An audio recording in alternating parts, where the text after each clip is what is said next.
Assalamualaikum warahmatullahi wabarakatuh. Kembali lagi di channel Marsha Supiakto.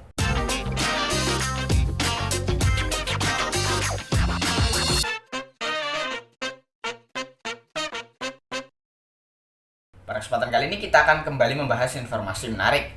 Kali ini tentunya kembali terkait dengan seleksi P3K atau pegawai pemerintah dengan perjanjian kerja. Dan kali ini kita akan coba bahas berita menarik, yaitu tentang kasus baru penyebab teman-teman tidak lolos atau tidak lulus seleksi P3K di tahun 2022 ini, atau seleksi P3K ataupun CPNS nantinya di tahun 2023. Mungkin hal ini terlihat sepele, tetapi bisa saja menimpa kepada teman-teman. Hal apa itu? Bagi yang penasaran, simak terus. Oke, bismillahirrahmanirrahim. Langsung saja kita mulai. Jadi ini adalah berita menarik yang dihimpun oleh sewaktu.com. Judulnya kasus baru penyebab tidak lulus P3K 2022, segera atasi sebelum terlambat. Kita coba bacakan. Di tengah proses seleksi pegawai pemerintah dengan perjanjian kerja, muncul kasus baru yang bisa menjadi penyebab non-ASN tidak lulus P3K 2022. Kasus baru itu yakni maraknya pencatutan nomor induk kependudukan atau NIK oleh partai politik atau parpol. Beberapa NIK pelamar P3K 2022 dicatut.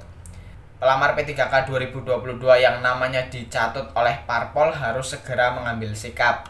Jika tidak diselesaikan secepatnya, yang bersangkutan akan gagal menjadi P3K.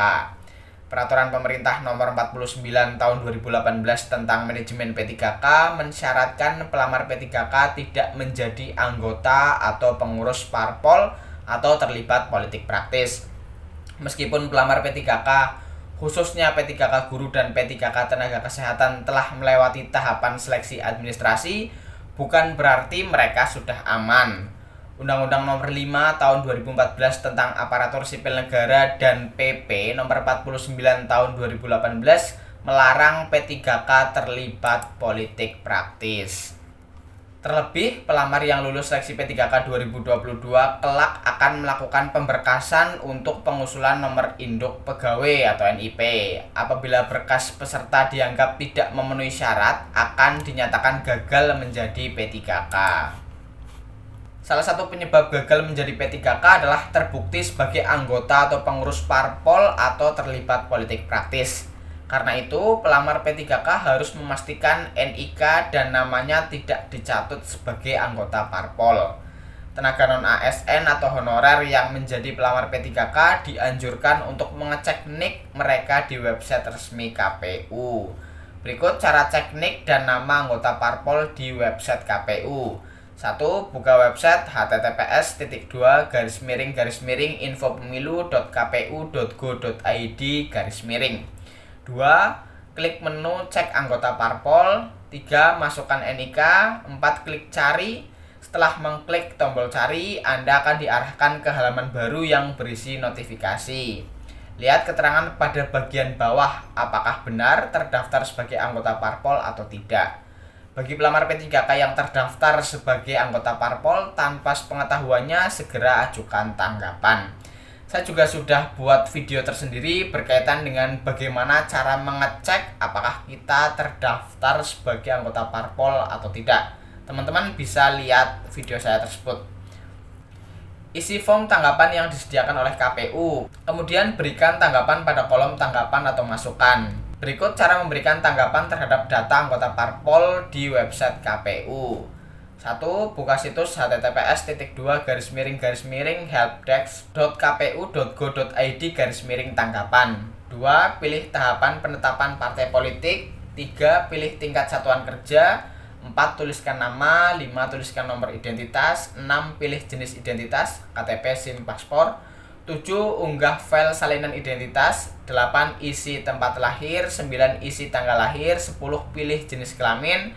11. Tuliskan pekerjaan. 12. Tuliskan kewarganegaraan. 13. Tuliskan alamat sesuai KTP. 14. Tuliskan nomor HP dan email. 15. Tuliskan tanggapan atau masukan. 16. Unggah bukti. 17. Centang capta. Dan terakhir submit. Jangan lupa screenshot halaman yang berisi tanggapan sebagai bukti tanggapan terhadap pencatutan NIK Anda oleh parpol. Selain pelamar P3K 2022, para tenaga non-ASN alias honorer juga dianjurkan untuk melakukan langkah serupa agar tidak mengalami kendala saat mendaftar P3K dan CPNS 2023 mendatang. Jadi itulah informasi berkaitan dengan penyebab teman-teman tidak lulus seleksi P3K ataupun seleksi nantinya di tahun 2023. Hal ini kelihatannya sepele tetapi bisa saja menjegal teman-teman karena teman-teman tidak tahu teman-teman dicatut nicknya sebagai anggota partai politik. Jadi saran saya teman-teman coba saja cek dan pastikan teman-teman tidak terdaftar sebagai anggota partai politik. Jadi mungkin itu informasi yang bisa disampaikan pada kesempatan kali ini. Jika ada tanggapan atau pertanyaan silahkan tinggalkan di kolom komentar. Terima kasih, mohon maaf bila ada kesalahan. Wassalamualaikum warahmatullahi wabarakatuh.